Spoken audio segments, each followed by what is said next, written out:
2024-25 की जो रिपोर्ट आई तो उसमें लगभग 1.1 करोड़, बहुत बड़ी संख्या है ये। और ये वो मज़दूर थे जिन्होंने ईंट भट्ठे के काम में, खेती के काम में या फैक्ट्रियों में, कपड़े कारखाने में, ज़्यादा पोल्यूशन वहीं होता है, जान का खतरा, तो वहाँ पे बदुआ मज़दूर बनाया गया, गुलाम।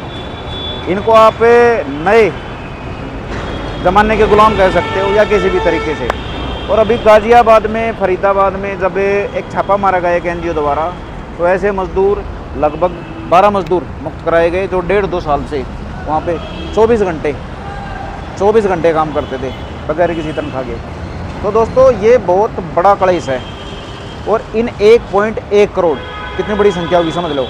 इसमें से ज़्यादातर आपको मिलेगा बिहारी मज़दूर।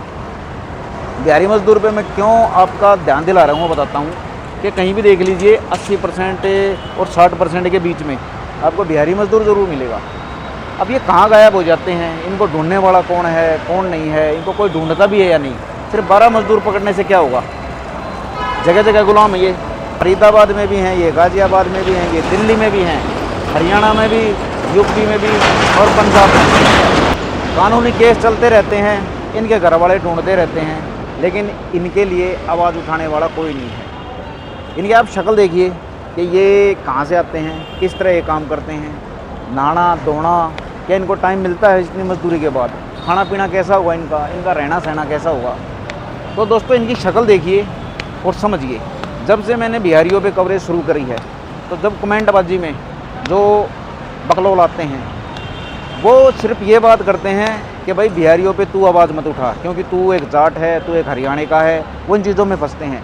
लेकिन बिहारियों की 2 मोटी प्रॉब्लम है। पहली है बदुआ मजदूरी, गुलामी, इस पर कोई आवाज़ नहीं उठा रहा। और एक इनका पलायन, क्यों मजबूर किया जा रहा है इनको। इन 2 मुद्दों ना तो कोई समाज से भी आवाज़ उठा रहे, ना इनके कोई मंत्री संतरी आवाज़ उठा रहे, ना नेता आवाज़ उठा रहे। सिर्फ वोट बैंक चाहिए, मजदूरी चाहिए इनको। अच्छों को अमीर बना के ये खुद बेचारे अभी भी गर्त में ही बैठे हैं। और हर एक चौक पे, हर एक चौराहे पे आपको ऐसी बहुत लेबर क्लास मिल जाएगी। और इनमें से बहुत सी लेबर क्लास क्या पता शाम को अपने घर पे सही तरीके से, घर तो यहाँ पे नहीं होते लेकिन किराए के घर होते हैं इनके, क्या पता अपने कमरे पे पहुँचेंगे या नहीं पहुँचेंगे। क्योंकि ये अगर मान लीजिए किसी के हत्थे चढ़ गए, जिनको अपनी खेती का काम या भट्ठे का काम या फैक्ट्री का काम या ऐसा कुछ कराना है और वो ताक में बैठा है, तो वो इनको वहाँ यहाँ से लेके जाएंगे, गाड़ी रोकोगे तो तुरंत आ जाएंगे बेचारे, 500-700 पे चले जाएंगे। लेकिन इनको नहीं पता कि क्या पता शाम तक इनमें से कोई बदुआ मजदूरी बना लिया जाए, वापस ही नहीं आए 1.5 साल तक, 2 साल तक, 5 साल तक।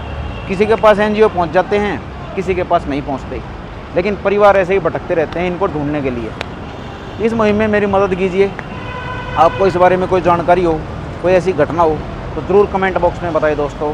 क्योंकि बिहारी मजदूर कुछ भी हो, कैसा भी हो, लेकिन इंसानियत के हिसाब से ये नुकसान किसी को नहीं दे रहा, सिर्फ सबका फ़ायदा कर रहा है। ये नुकसान कर रहा है खुद का, सिर्फ अपने आप पे का। नमस्कार दोस्तों।